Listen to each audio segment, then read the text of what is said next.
La collectivité territoriale de Guyane et le comité olympique ont dévoilé le parcours de la flamme olympique en Guyane. Un parcours inédit prévu le 9 juin 2024.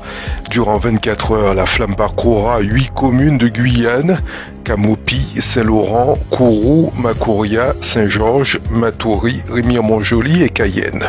Après sa traversée en bateau de l'Atlantique au départ de Brest, la flamme prendra son départ à Camopi dès l'aube. 2 convois se partageront le parcours. Une centaine de relayeurs se passeront le flambeau sur le territoire. En Guyane, cet événement est très attendu. Un appel aux porteurs de la flamme a été lancé. Selon la CTG, je cite, « Les porteurs de la flamme représenteront la société dans sa diversité, des femmes et des hommes, des personnalités publiques et figures locales, tout comme des inconnus sélectionnés parmi le grand public, des personnes en situation de handicap. Il suffit de candidater. » Inaya pour les filles et Jeden pour les garçons, ces prénoms sont ceux qui ont eu la cote. L'an dernier, dans notre département, l'INSEE a publié ce mardi son traditionnel classement des prénoms en France. L'Institut national de la statistique et des études économiques INSEE se base sur les fichiers de l'état civil des enfants nés en France hors Mayotte. Inaya, Maria et Jade sont les prénoms les plus donnés à la naissance cette année.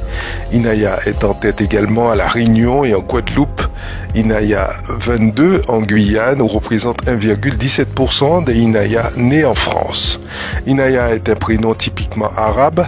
La racine de ce prénom Inaya signifie solitude et attention. Jade est le prénom le plus attribué au niveau national. Chez les garçons, Jeden, Samuel et Ethan forment le trio de tête. Jeden 31 appartient aux 6,02% des Jeden nés sur le territoire national. Jeden est d'origine anglaise. Ce prénom provient de Ajeb et veut dire supplanter, protéger. Dans l'Hexagone, Gabriel arrive en tête dans près de la moitié des départements. Rony Brunswick, couronné roi, des milliers de personnes avaient fait le déplacement à Moango-Tapu pour assister à cette fastueuse cérémonie. Selon le Suriname Herald, Rony Brunswick a été couronné roi ce samedi en présence de 4 rois venus d'Afrique. Rony Brunswick traîne une réputation sulfureuse. Il est le vice-président du Suriname depuis le 16 juillet 2020. Ancien sergent de l'armée parachutiste d'élite, Brunswick a pris les armes, devenant en 1984 un chef rebelle contre le dictateur Desi Bouterse. Député du Suriname en 2005, puis vice-président en juillet 2020.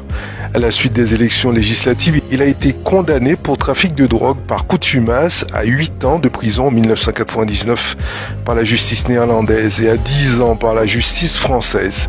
Un mandat d'amener international a été lancé contre lui. Le Suriname n'extrade pas ses ressortissants.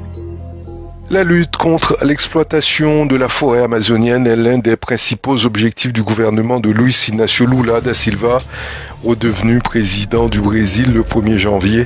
Depuis sa nouvelle élection, il a promis de défaire les politiques environnementales de son prédécesseur et de mettre fin à la déforestation illégale d'ici à 2030. Sous le mandat de Jair Bolsonaro de 2019 à 2022, la déforestation de l'Amazonie avait bondi de 75% par rapport à la moyenne de la décennie passée. Selon des données officielles publiées jeudi, la déforestation de la partie brésilienne de la forêt amazonienne a chuté de 33,6% entre janvier et juin 2023 par rapport à la même période l'an passé. Des images satellites de l'Institut national de recherche spatiale, INPE, ont ainsi fait état de 2649 km² déforestés au premier semestre contre 3988 km² entre janvier et juin 2022. Pour atteindre ces objectifs, Lula tente régulièrement de convaincre les pays les plus riches de financer la sauvegarde de la forêt. La Norvège et l'Allemagne ont déjà contribué au Fonds pour l'Amazonie, créé à cet effet. Le Guyanais Dylan Will est le nouveau porteur du maillot jaune du Tour cycliste de la Martinique. À peine porté par Martin Deschâtres, le maillot jaune change une nouvelle fois d'épaule ce dimanche 9 juillet 2023. C'est le Guyanais Dylan Will qui n'avait que 2 secondes de retard à l'issue du tronçon d'hier matin qui prend la tête du classement de cette deuxième étape.